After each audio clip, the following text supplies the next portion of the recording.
महाराजांचा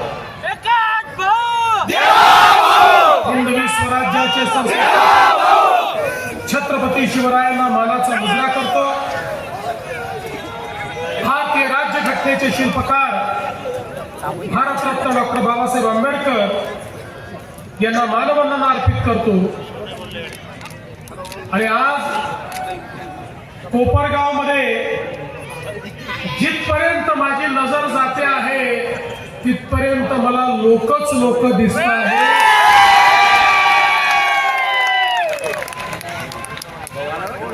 जणू काही भारतीय जनता पक्षाचे सगळेच मतदार या सभेतच आलेले आहेत अशा प्रकारची या ठिकाणी अवस्था मला दिसते। आणि सगळ्यात महत्वाचं, जवळपास 3 तास उशीर झाल्यानंतर देखील आपण सगळे या ठिकाणी शांतपणे बसला आहात। याचा अर्थ तुम्ही भारतीय जनता पक्षाला आशीर्वाद देण्याचा निर्णय घेतलेला आहे। मंचावर उपस्थित असलेले आपले पालकमंत्री मामांनी भाचीला खणखणीतपणे सांगितलेलं आहे, कमळ म्हणजे कमळच। कोणत्या कुशलता संपलेल्या आहेत आणि खणखणीतपणे ठरलेलं आहे, कमळ म्हणजे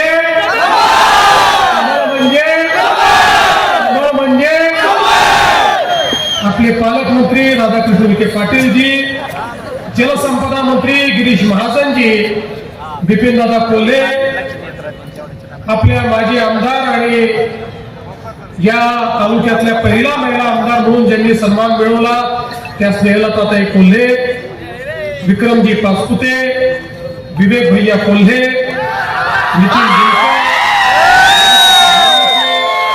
दत्तोबा जगताप, दिलीप दारुणकर, रावसाहेब साठे, अनिलजी रणवरे, राजेंद्र सोनावणे, वैभव आसव, विशाल कोरडे, सुनील कदम, त्याचप्रमाणे अनिता गाडे, अनुपमा सोनटक्के, अश्विनी पाचोरे आणि आपल्या नगराध्यक्ष पदाचे उमेदवार श्री पराग संधान।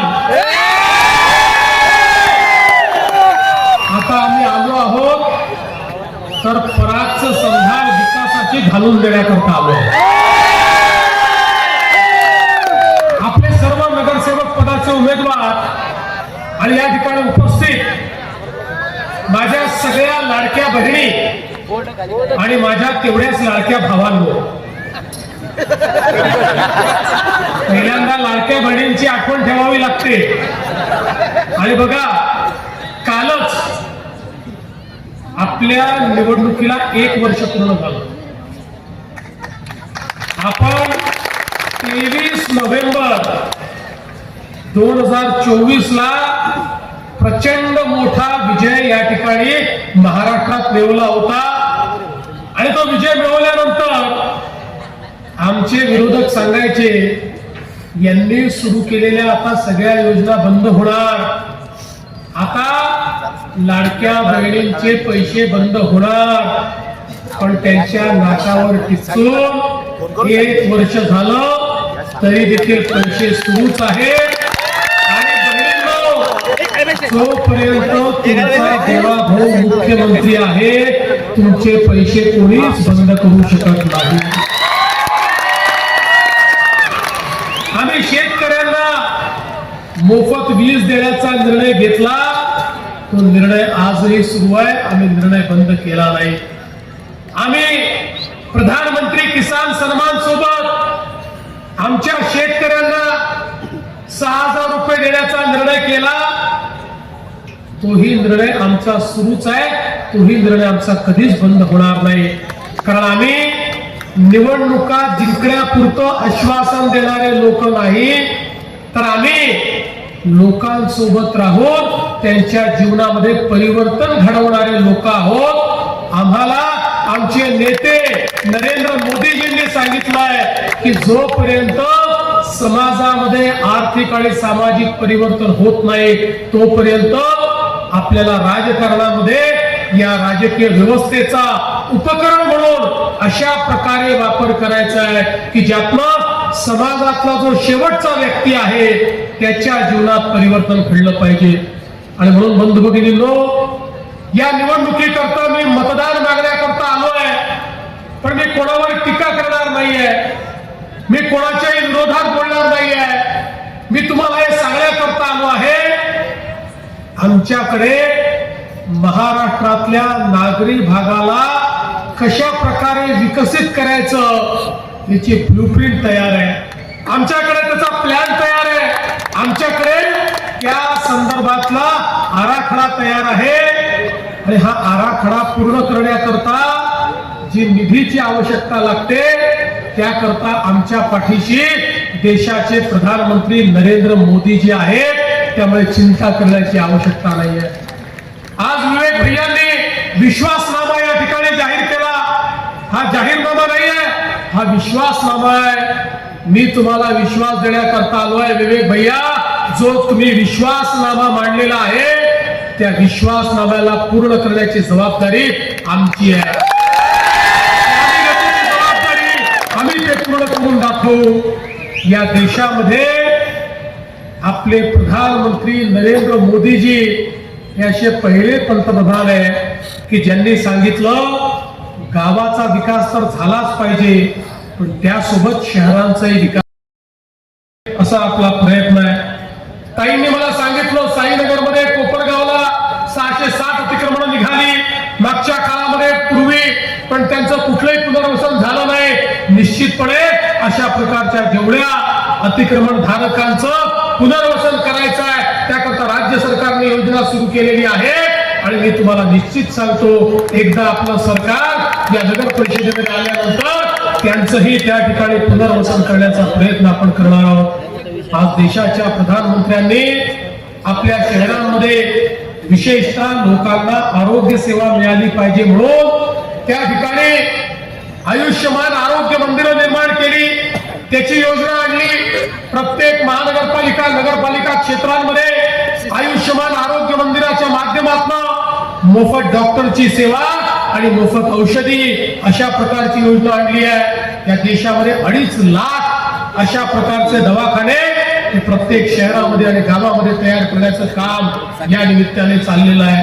आपणही महाराष्ट्रामध्ये महात्मा फुले जनारोग्य योजना आणली. महात्मा फुले जनारोग्य योजनेच्या माध्यमातून 5 लाखापर्यंतचा इलाज हा सर्वांना आपण मोफत केला. आतापर्यंत आपल्या महात्मा फुले जनारोग्य योजनेच्या अंतर्गत 1300 आजारांवर आपण 5 लाखापर्यंतचा उपचार मोफत देत होतो. सातत्याने लोक आम्हाला सांगायचे, साहेब हा आजार तर तुमच्या यादीतच नाही, तो आजार तर तुमच्या यादीतच नाही, आम्हाला आजार झाला पण आमचा यादीत नसल्याने आम्हाला काही फायदाच मिळत नाही. आम्ही निर्णय घेतला आणि 1000 आजार नव्याने त्या यादीत सामील केले. आता 2400 आजारांकरता 2400 आजारांकरता 5 लाखापर्यंतचा इलाज, ऑपरेशन, गोळ्या, औषधी सगळं काही तुम्हाला या ठिकाणी मोफत मिळेल. आणि 9 अजून असे आजार काढले की जे मोठ्या प्रमाणात होतात पण त्याचा इलाज 5 लाखात होऊ शकत नाही, त्याच्या इलाजाला 10 लाख रुपये 15 लाख रुपये लागतात. अशा 9 आजारांकरता 5 लाख रुपयाच्या वरचीही रक्कम ही राज्य सरकारच्या वतीनं देण्याचा आपण निर्णय केला, जेणेकरून या महाराष्ट्रामध्ये एकही व्यक्ती पैसे नाही म्हणून उपचाराविना मरणार नाही किंवा उपचार घेऊ शकत नाही अशी अवस्था येणार नाही. अशा प्रकारे लोकांच्या आरोग्याकरता देखील व्यवस्था उभं करण्याचं काम आपण केलं. बंधू भगिनींनो, मी तुम्हाला एवढंच सांगण्याकरता आलो आहे. या ठिकाणी खऱ्या अर्थानं आमच्या स्नेहाताई आहेत, आमचे विवेक भैया आहेत, सातत्याने आपल्या संजीवनी ग्रुपच्या माध्यमातून बिपिन दादा काम करत असतात, आपल्या सगळ्यांकरता झटत असतात. आणि आज तुम्हाला मी सांगण्याकरता आलोय, मी असेल, या ठिकाणी विखे पाटील साहेब असतील किंवा गिरीश महाजन साहेब असतील, आम्ही पूर्णपणे यांच्या पाठीशी उभे आहोत, पूर्ण ताकदीने यांच्या पाठीशी उभे आहोत. आज जी आश्वासनं या ठिकाणी त्यांनी दिली आहेत ती आश्वासनं पूर्ण करण्याची जबाबदारी आम्ही या ठिकाणी घेतलेली आहे. मी तर तुम्हाला सांगण्याकरता आलेलो आहे की 2 तारखेला कमळाचं बटन दाबणं हे तुमचं काम आहे आणि 2 तारखेनंतर 5 वर्ष तुमच्याकडे लक्ष देणं ही आमची जबाबदारी आहे. ही जबाबदारी घेण्याचं काम आहे. आणि म्हणून मी आज तुम्हाला विनंती करतो, बघा कधी कधी तुम्ही थोडक्यानं चुका करता. मागे आमच्या स्नेहाताईला 500 मतांनी घालवलं. मागच्या नगर परिषदेच्या निवडणुकीत अख्खं पॅनल निवडून दिलं आणि नगराध्यक्षच निवडून दिला नाही. असल्या फालतू गोष्टी करू नका. आता नगराध्यक्षही आपला आणि पॅनलही आपलं. भारतीय जनता पार्टी, रिपाई आणि आपले सगळे जे काही आपल्या सोबत मित्र आहेत या सगळ्यांना एकत्रित घेऊन आपल्याला एक दणदणीत अशा प्रकारचा विजय मिळवायचा आहे. आणि मला विश्वास आहे हा विजय मिळाल्यानंतर मी आणि छत्री पण आपल्या सोबत आहे. हा विजय मिळाल्यानंतर मी पुन्हा एकदा इथे येणार आहे आणि याही पेक्षा मोठी विजयी सभा ही आपण या ठिकाणी घेऊ.